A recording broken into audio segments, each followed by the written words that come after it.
అందరికీ నమస్కారం. మెప్మాలో అవినీతి జరిగింది. అది ఎన్ని కోట్లు అనేది కూడా అర్థం కాని పరిస్థితి. సో, ఈ అవినీతికి కారకులెవరు? గత ప్రభుత్వం హయాంలో ఎంత అవినీతి జరిగింది? ప్రస్తుతం దాని రేషియో ఎంత పెరిగింది? సో, గతంలో దాన్ని అరికట్టాల్సినటువంటి ప్రభుత్వం గాని, అధికారులు గాని నిమ్మక నీరెత్తటం జరిగింది. ప్రస్తుతం అది దావానంలా కూడా వ్యాపించటంతో ఒంగోలు నగరంలో ఉన్నటువంటి మహిళలందరూ కూడా ఉలికిపాటుకు గురవుతున్నటువంటి సందర్భాలు మనం చూస్తూ ఉన్నాం.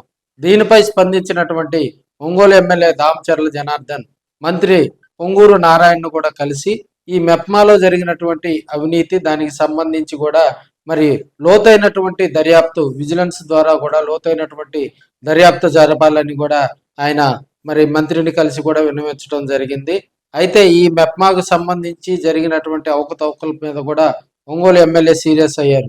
అసలు ఈ మెప్మాలో ఇంత అవినీతి జరగటానికి గల కారణాలు ఏంది?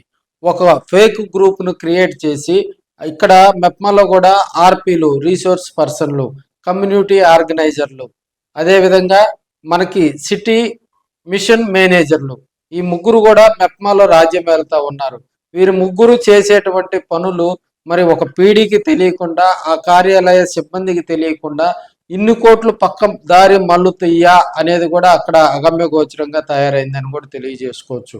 ఒక చెక్కు విషయంలో మరి అక్కడ పనిచేసేటువంటి ఆ కార్యాలయంలో పనిచేసేటువంటి సునీల్ అనే వ్యక్తి అక్కడ జరిగినటువంటి కార్యాలయంలో ఒక చెక్కు విషయంలో జరిగినటువంటి చిన్న చిన్న గొడవ చిలికి గాలివానై అది పోలీస్ స్టేషన్ కు ఆ పంచాయతీ చేరటం, కార్యాలయ సిబ్బంది వర్సెస్ పీడీకి జరిగినటువంటి పరిస్థితుల దృష్ట్యా అప్పుడు మరి అది బయటకు పొక్కడంతో ఈ మెప్మాకు సంబంధించినటువంటి ఈ కోట్ల స్కామ్ బయటపడిందని కూడా మనం తెలియజేసుకోవచ్చు. మెప్మాలో మరి కంప్యూటర్లు కనిపించడం లేదు, లోపల హార్డ్ డిస్క్లు కనిపించడం లేదు, కొంత చోరీ గురైందని కూడా మరి అక్కడ ఉన్నటువంటి పీడీ పోలీసులకు ఫిర్యాదు చేయటం కూడా కొంత ఆశ్చర్యాన్ని కలిగిస్తుందని కూడా మనం చెప్పుకోవచ్చు. అదేవిధంగా ఇన్ని కోట్లు దాదాపుగా మహిళల సొమ్ము పేరుతోటి ఒక పొదుపు ఫేక్ గ్రూపును క్రియేట్ చేసి బోగస్ గ్రూప్ను క్రియేట్ చేసి ఇక్కడ ఆర్పీలు ఏం చేస్తారంటే ఒక బోగస్ గ్రూప్కి ఒక 20 లక్షల లోను మరి అక్కడ వారికి అనుకూలంగా ఉన్నటువంటి బ్యాంకర్లతోటి కూడా ముందుగా మాట్లాడి వారికి ఆఫ్లైన్ లోను తయారు చేస్తారు.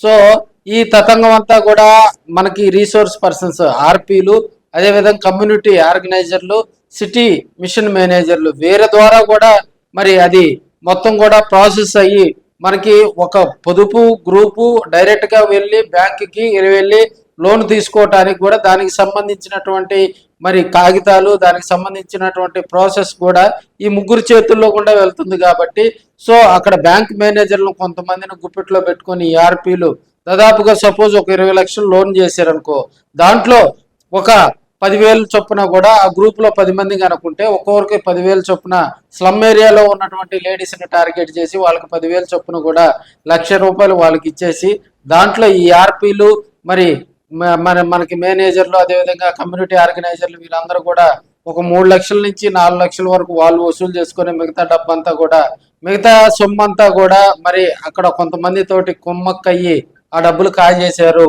ఈ విధంగా కూడా 200 గ్రూపులు మరి ఫేక్ గ్రూపులు సృష్టించి దాదాపుగా కోట్ల రూపాయలు కొల్లగొట్టారని మరి ఇప్పుడు ఉన్నటువంటి పరిస్థితుల్లో ఒంగోలు నియోజకవర్గంలో మరి ప్రత్యేకించి ఒంగోలు టౌన్ లో కూడా ఈ మెప్మా అవినీతి భాగోతం ఒంగోలులో కూడా చర్చనీయాంశమైందని కూడా మనం చెప్పుకోవచ్చు. అసలు ఇంత జరుగుతున్నా కూడా మరి మెప్మాలో ఇన్ని రోజులు ఈ విషయం బయటకు రాకపోవటానికి గల కారణాలు మెప్మాలో పనిచేసే సిబ్బంది కానీ అదేవిధంగా అక్కడ ఉన్నటువంటి ఆర్పీలు కానీ వీరంతా కూడా కుమ్మక్కయ్యారా? వీరికి ఎవరి అన్న ఉంది? అటు అధికారుల అండ ఉందా, లేకపోతే ఇంకొక రకమైనటువంటి అండ ఉందా అనేది కూడా అర్థం కాని పరిస్థితి అయితే ఉంది. ఏదేమైనప్పటికీ కూడా ప్రభుత్వం కలగజేసుకొని మరి లోతైనటువంటి విచారణ కనుక చేస్తే మెప్మాలో కోట్ల కొల్లగొట్టేసినటువంటి దొంగలు దొరుకుతారని కూడా తెలియజేసుకోవచ్చు. దీనిపై ఒంగోలు ఎమ్మెల్యే సీరియస్ అయ్యారు. మహిళలకు అండగా ఉంటామని, అదేవిధంగా ఏ మహిళకు ఇబ్బంది రాకుండా మరి ఇప్పుడున్నటువంటి ఈ మెప్మాలో జరిగినటువంటి అవినీతిని విజిలెన్స్ ద్వారా కూడా త్వరితగతిన మరి పరిష్కరించేలాగా కూడా ఆయన మంత్రి నారాయణ కూడా విన్నవించడం జరిగింది.